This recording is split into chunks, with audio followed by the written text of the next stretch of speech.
Alright, howdy folks. This is part 2. We're just going to be cleaning on this one.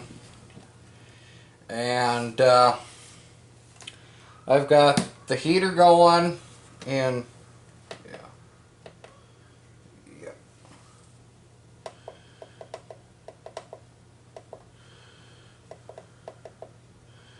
got the heater going on the ultrasonic.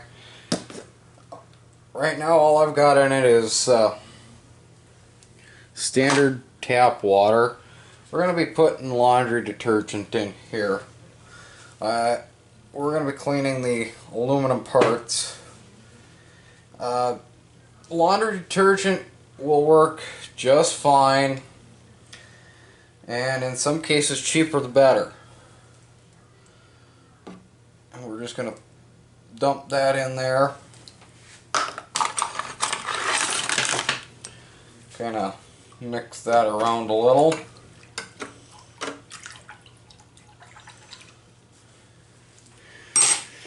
And yeah, I think we'll just do that direction there. So we can move parts around. Perfect. Now we got parts in the wash. 4/8. Oh, okay, well, controls are going haywire.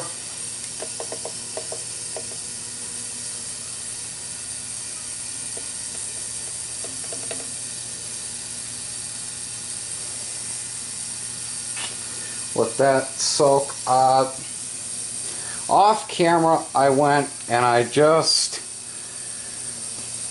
took the rotor section, hit it with the emery cloth, got it real nice and clean, and then went in between all the bars and just cleaned out each and every one of them, because there was carbon and junk between them that I know was probably causing them to not work together. Where the heck did it? Okay, so what we're going to do is we're going to check the rotor with an ohm meter.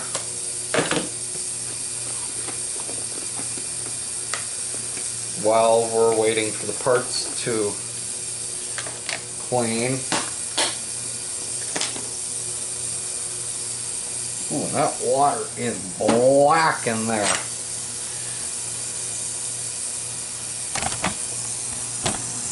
Black in there. So we had a lot of carbon, but then again the paper towel kind of shows that. So I'm going to fold this up so we can get rid of that. And like I said in the first video, you're going to need a lot of paper towels or a lot of shop rags, whatever you want to use to wipe parts with. But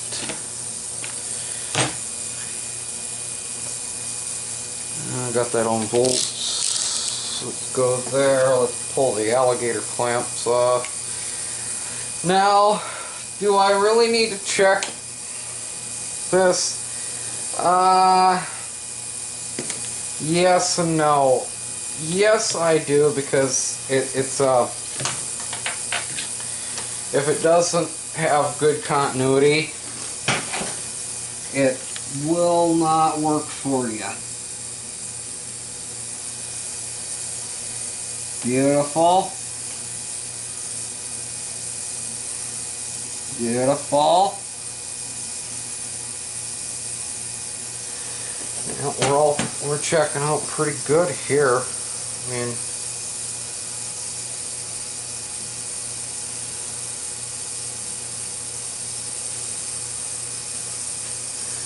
and all I'm going to do is I'm just going to go around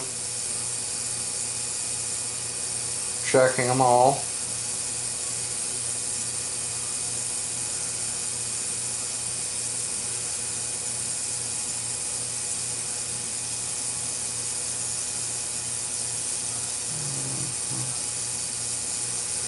So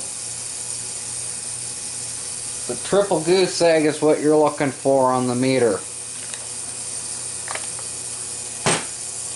I could just set it up to be diode check.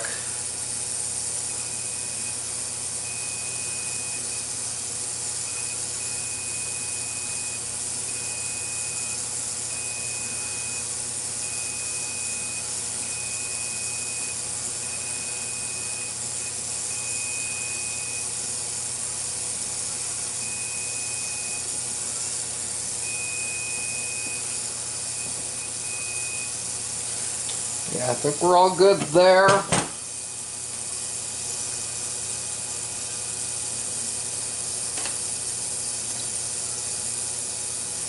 Yeah. So, we know that our rotor is good. And it's all nice and clean. Mike said he'll get us new bearings. I've been playing with them a little bit. Under load, they seem to spin a little bit better, but these are completely shot, folks, especially this back one. This back one's got gravel, rock crusher type feel to it. I mean, if it feels like it's gravelly or not smooth at all, where this one, okay, yeah, we could get away with it, but it's lost all of its grease on the inside, and that will fail. This will turn into this in no time flat. The big section here, we're gonna, let's get the meter out of the way. Just gonna clean this section up with some carb spray and some towels. Now, I'm gonna tell you, if you don't really want to get this stuff all over, but it's kind of hard not to. Now, there is a thrust washer inside here to take up the forward thrust of the motor. Do not forget to put that back in after you're done cleaning.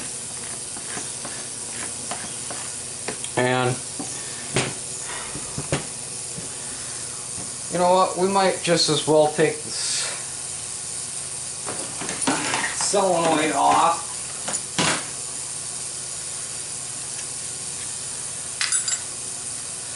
Why not? We've got most of it apart already, so 7, we need an 8. So, really, do you need to take the solenoid off? Not always. It's just, since this starter's already had problems and has really turned everything to just black charcoal with the brushes, you might as well tear it down to bare bones and clean from there. So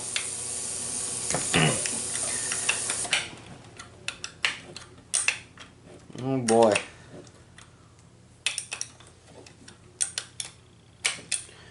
Well, our parts are apparently done. Do I think that they're done? Probably not.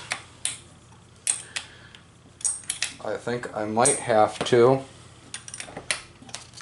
go and dip these a couple more times. And I'll probably do that off camera, but we're gonna take the solenoid off. The solenoid, you typically don't need to take it off unless there's something wrong with it, but we've got it. And there we go. It's got good suction. That we can actually just set off to the side, maybe wipe it down. Probably the only part in this starter that's actually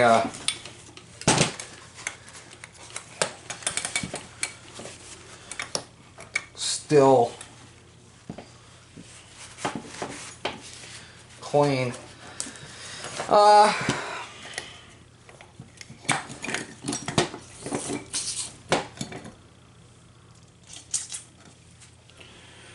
Oh boy, take the block out.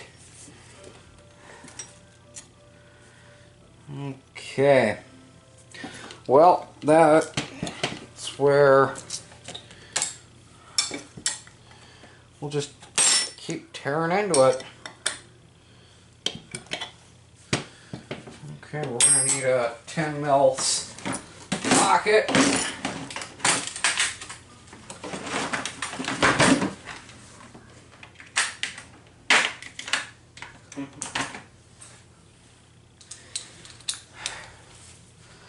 Now, would I recommend you do this if you're a first timer?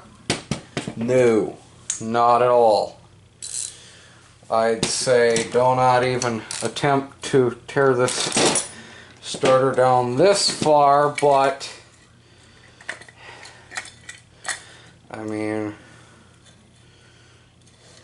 it's up to you, folks. If you're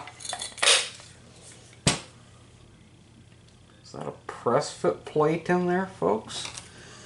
That's what it kind of looks like. Well, I've already got some fun times coming with a press. So,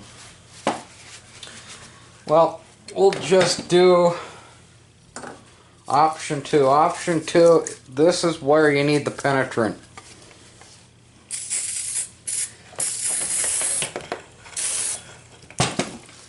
This is where you need to get a can that actually works. Now, WD-40 might actually work better, but we have, I freaking buy PB Blaster by the case, it seems like, so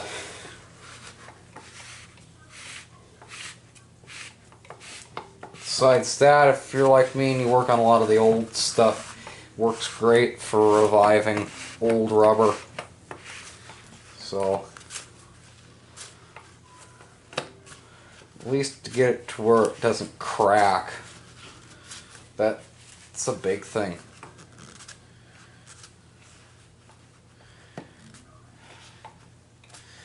Because if you're working with rubber parts, that is. Now that spins beautifully. Now,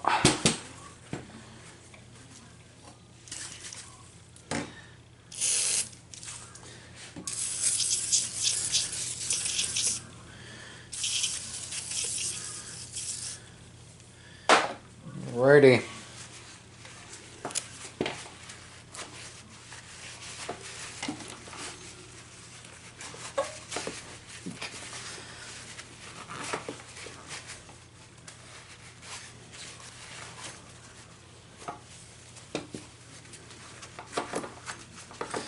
So, just getting all the carbon out of these things is going to be a challenge. And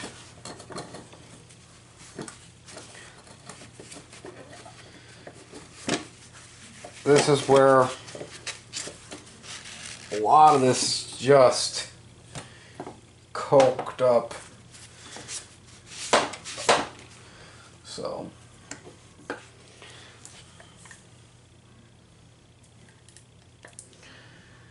okay, we're going to set this piece off to the side.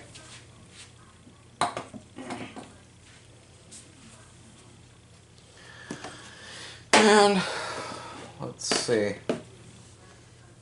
Oh boy, that water is black as the ace of spades.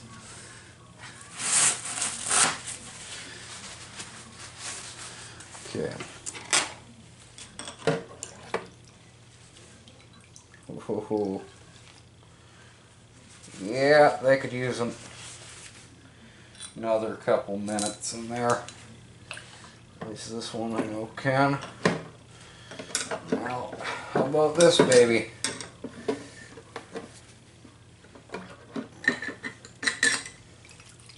This heater gets pretty hot in here, just to let you know. So, yeah. Flip it around and we'll do the other side. So, well, now this is the part that, folks, we're gonna have some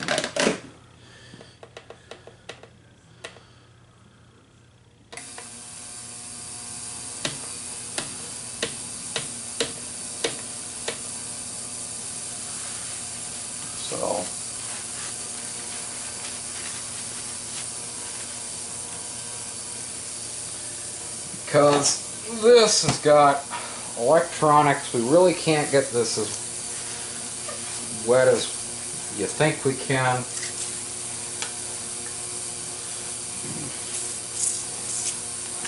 We're gonna attempt it with the PV blaster. Yeah, I know that some people are gonna be like, oh, you shouldn't be doing it with that. It's like, well,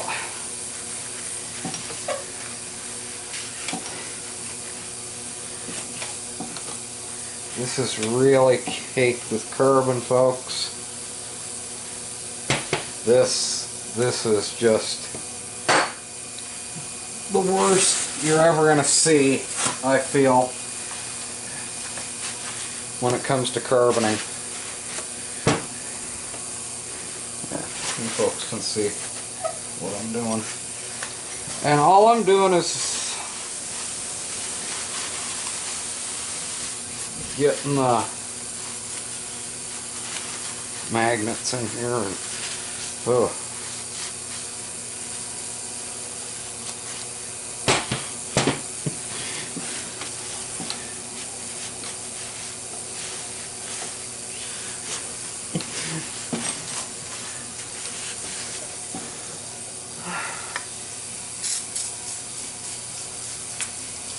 And you know, this is where sometimes, folks, solvents are not the solution. They actually can cause you more problems than... Oh, lovely. This starter was remanufactured. Lovely. I don't know if the camera can pick it up, but... remanufactured. Yay.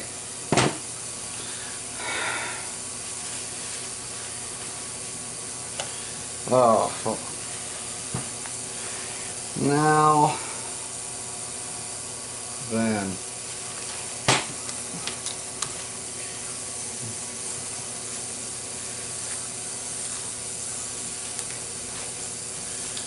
so the next video, me assembling it, I'm probably going to have Mike over, and it's going to be some fun stuff.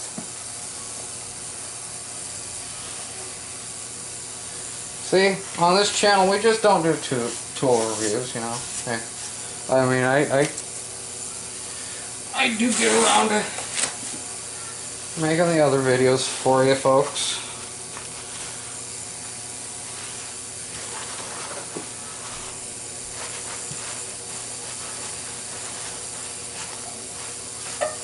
So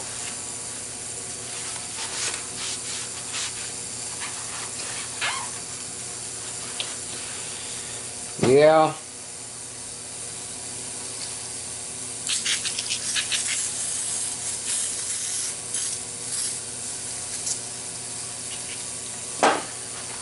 Ultima starter. Oof-da. It's an ultimate clunker. Oh boy. Here we are. Uh-huh. The whole reason solvents are not the answer.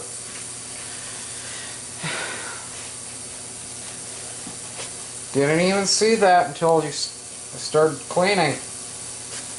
So if I would have hit that with the carb cleaner, whoo, thing would have swelled up bigger than a puffer fish.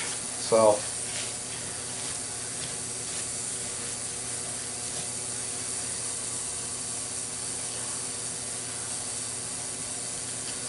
now the brushes almost look like they're dead, especially two of them.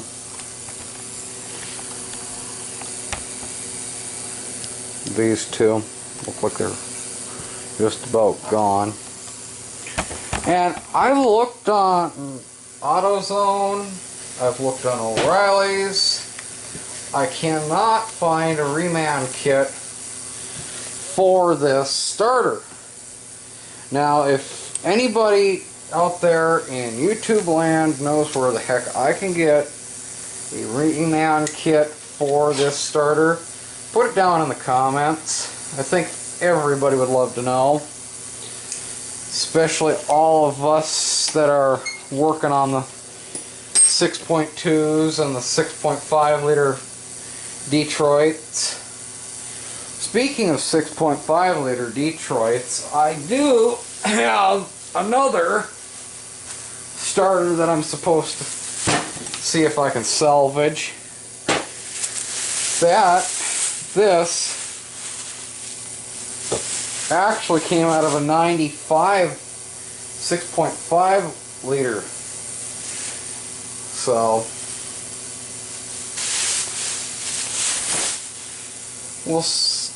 I might do a video on this. Leave a comment if you want to see me try and save this one. This one actually does have the stud at the back left to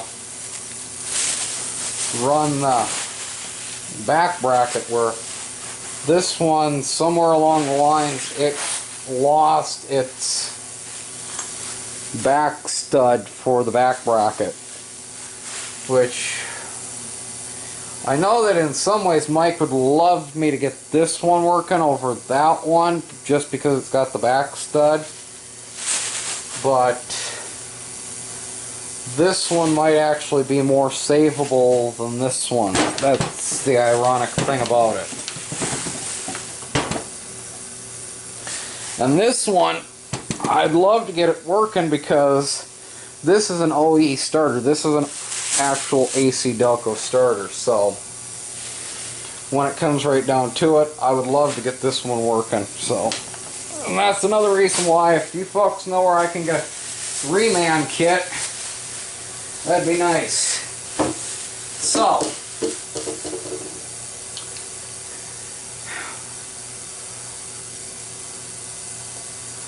like I said, the solvents are not always the answer to the problem. Sometimes lubricants are actually better than the solvents. So,